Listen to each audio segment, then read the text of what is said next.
Hey guys, welcome back to Joe's RC Corner, and this is a new year and a new project. We're started work on the Midwest Giles 202 build, and as I noted in the last video, we're going to be doing some modifications to it, so make sure you hit that like button, hit the subscribe button, so that way we can go ahead and you can follow along with the project and see how it turns out.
Hey guys, so a quick update after you've seen the time lapse that's been going on the Midwest kit build here on the Giles.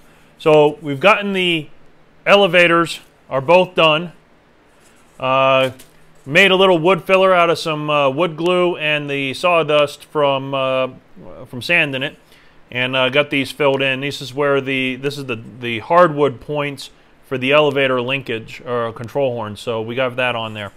And I did that on both of these. Now these are both done, and I'm gonna go ahead and let these dry and set those aside. So the next thing that we have here, I did finish building also the horizontal stabilizer, as you can see. Now, ran into my first boo-boo while building this the elevator or the horizontal stabilizer. So I used the wrong sheeting. It's my mistake, but I should be able to get this fixed. And it's only going to add minimal weight to the tail, but basically I used 3/32 rather than the 16th inch sheeting that it recommends to use. So makes the horizontal stabilizer slightly thicker than it needs to be. By about a 1/16 of an inch. So what I'm going to have to do to correct that is I'm going to lay the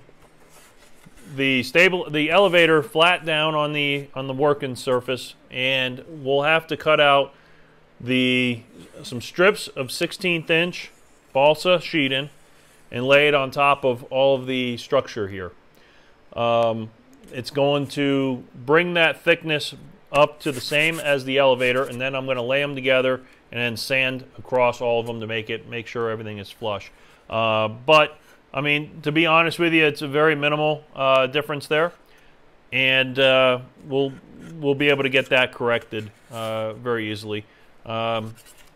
Keep kicking myself in the butt for it, but hey, mistakes happen.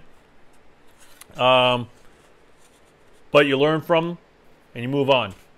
So we'll be able to get that fixed, and she'll look just fine. We'll get everything sanded together, and then the elevator surfaces, we'll get them hinged, and then we'll put in the bevels on the elevators, and we'll be ready to cover these, because I do want to get everything everything here covered prior to gluing everything together. So we're going to get everything kind of rough sanded, final sanded, and then cover these up so that way they're sealed while they're sitting around waiting for the rest of the aircraft to be built. But there's the update. So we'll move on to the rudder, or the vertical stabilizer and the rudder next. And just keep on moving and learn from the mistakes. All right, guys, stay tuned, keep watching, and we'll get to the next steps. Thanks.